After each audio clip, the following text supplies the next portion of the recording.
My dear students, today's topic it is about induced breeding technique. In the previous video you have learnt about the natural breeding in the fishes, and today's video it is about induced breeding technique or artificial technique. So Indian major carps, they are said to be best cultivable fishes.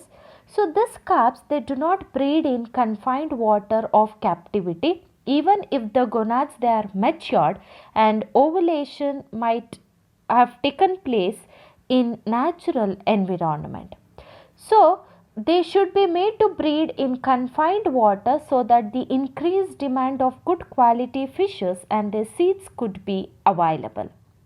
So this can be done by adapting a technique, what we call it as induced breeding technique, by which ripe or mature fishes breed in confined water when stimulated by injection of pituitary hormone. So the pituitary hormone is an important gonadotrophin which is extracted from the hypophysis of a mammal or a mature fish. Induced breeding of carps in captivity by the use of pituitary hormone injection has been successfully done. So this induced breeding technique, so this you can observe in the aquaculture farm which is situated in Shankarghatta. So this aquaculture farm is the second largest farm in India. So history behind induced breeding, or this technique it is also called as hypophysation. So induced breeding is a technique whereby ripe fish breeders are stimulated by pituitary hormone introduction to breed in captivity. The stimulation promotes a timely release of sperms as well as the eggs from the ripe gonads. In simple words, spawning in fishes induced by some artificial breeding stimuli may be called it as induced breeding. The gonadotrophin hormone FSH and LH, they are secreted by the hypophysis, influence the maturation of the gonads and spawning in the fishes. So this technique of induced breeding was first evolved in Argentina after producing pituitary extract by B.A. Hussey in 1930. Brazilian was the first country to develop a technique for hypophysation in 1934. And in India, Hamid Khan, who is the person introduced induced breeding in Sirenus mrigala or mrigal in 1937. So every technique has some of its advantages, and here these are some of the advantages of induced breeding. First one, by inducing the fish to spawn separately in pond, the risk of fish seeds getting mixed with undesirable and predaceous fish spawn is overcome. Collection, identification and establishment of nurseries at spawning site and transportation of fish seed require huge management and manpower, affecting the income of the farm. All this can be saved by adapting induced breeding technique at the fish farm. Very important, that is the spawn of desired species can be obtained in desired number. For example, Catla species can be obtained in numbers, how many numbers you want, depending upon the demand in the fish farm. The induced breeding technique is very simple and can be easily learnt by a layman, and it does not require any surgical instruments. So after that we'll see the steps which are involved in induced breeding technique. First one, that is the collection of pituitary gland. Second one, preparation and preservation of pituitary gland extract. Third one, selection of brooder. Fourth one, injection of pituitary extract. Fifth one, that is dosage of pituitary extract. Sixth, that is spawning in breeding happen. So these are the steps which are involved in induced breeding technique, and we'll see one by one steps. So first one, pituitary location. Pituitary is situated on the ventral side of the brain near the optic chiasma just below the hypothalamus. So this pituitary contains gonad stimulating hormone, that is luteinizing hormone LH, and follicle stimulating hormone or FSH. Step 2. Source of pituitary gland. So the collection of this pituitary gland is made only from fully ripe gravid fish. Suitable period for the collection of gland from major carp, it is from May to July, when the fishes they attain the maturity. So glands from species they are more effective, and the related species also, and even they shows positive results in amphibians too. So make sure that the gland should be collected from the living or just killed specimen, but not from the rotten or semi-rotten specimens.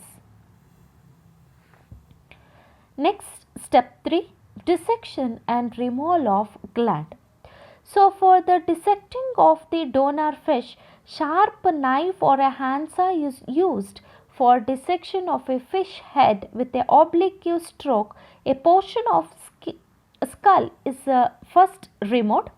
So the grey matter and the fatty substances are removed, and the entire brain is lifted up by detaching the optic, olfactory and optic nerve.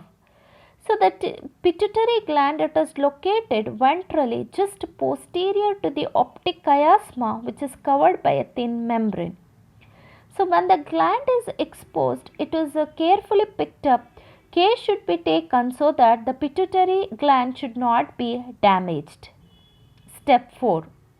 Preservation and storage of pituitary. Once the pituitary gland has been extracted or removed from the donor fish, the gland has to be stored in 100% alcohol at ordinary temperature. After each 24 hours, 100% alcohol is changed for further dehydration and defattening. The gland is weighed and stored in refrigerator. Extract may be preserved in the glycerin, which contains 3 ml of extract plus 1 ml of water plus 2 ml of glycerin. So the weight of the gland shows variations from species to species. So next, step 5, preparation of gland suspension for injection. So when the pituitary gland is stored, and after that you have to prepare an extract for injecting to the fishes. So for this purpose, the required quantity of gland is calculated from the weight of the breeders to be injected. So the gland is allowed to evaporate the alcohol, and then they are homogenize the tissue with little distilled water plus 0.3% saline. So this homogenized gland are then diluted with the same liquid, and it is made up to 0.22 cc per kg body weight of the breeders. So after that, the gland suspension is centrifuged at about 1000 rpm for about 5 minutes. The supernatant liquid is diluted to desired dosage, and it is drawn up with the syringe for injection, while the residue left at the bottom of the centrifuge tube, that will be rejected. So next, that is after the preparation of pituitary extract, the dosage. So hypophyseal dosage of pituitary extract to be given is decided according to its age, sex, weight, size and state of maturity of both donor and the recipient. A single injection of 5 to 10 mg of pituitary gland per body weight of female breeder and 2 to 3 mg per kg of body weight of male breeders gives good result at optimum temperature. So this it was based on its body weight. After 6 hours, a second dose of 5 to 8 mg per kg body weight is given to the female and the dose of 2 to 3 mg per kg body weight is given to the male. Both the injected males and the females are put together in a breeding happa for spawning. That is step number 7. That is method of injection, where the injection have to be given. So the injection given may be intramuscular at caudal peduncle or shoulder, or intraperitoneal at the basis of the paired fins.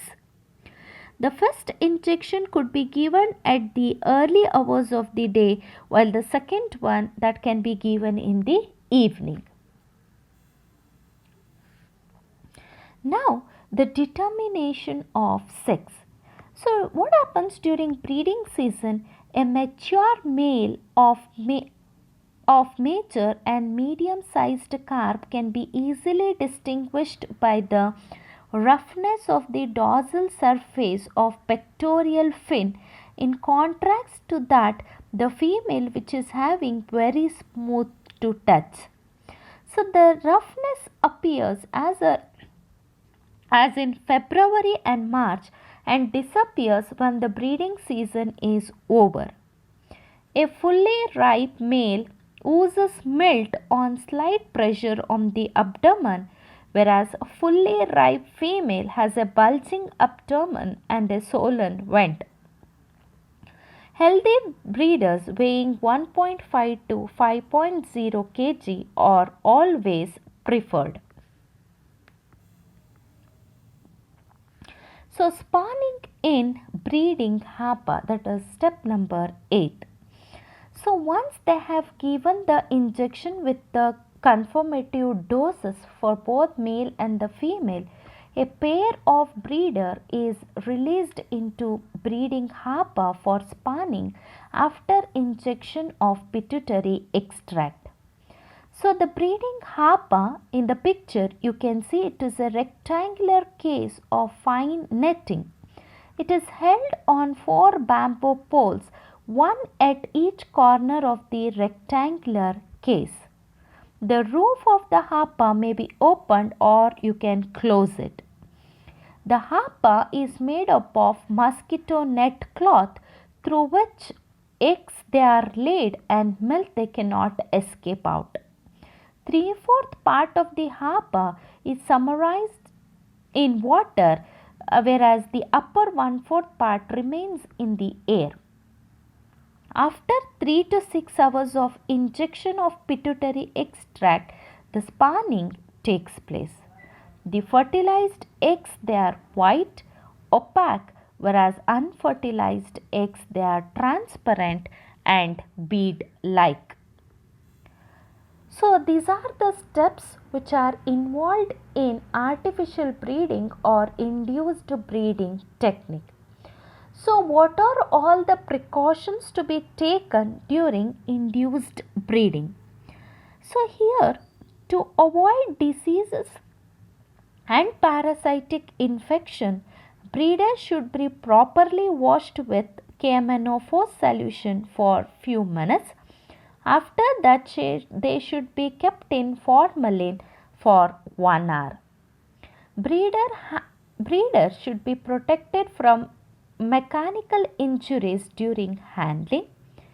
Water conditions should be favorable, having the temperature about 24 to 31 degrees centigrade and turbidity about 100 to 1000 ppm. Flowing water with higher oxygen content, it is of great use. The intensity and the duration of the light also affect the induced breeding and spawning. Pituitary glands taken from the same or related species as recipient species are said to be more effective. So some of the substitutes of pituitary hormones, there are other synthetic hormone which is used for fish spawning. So here is the list of substitutes of pituitary hormones. They are chronic gonadotrophins, humor chorionic gonadotrophin, prolan, synfroin, pregnant mare serum, PMS, methyl testosterone, methyl progesterone, and deoxycorticosterone acetate, and overprim and overtide. These are said to be the synthetic hormone which is used for, which is used for spawning. Thank you.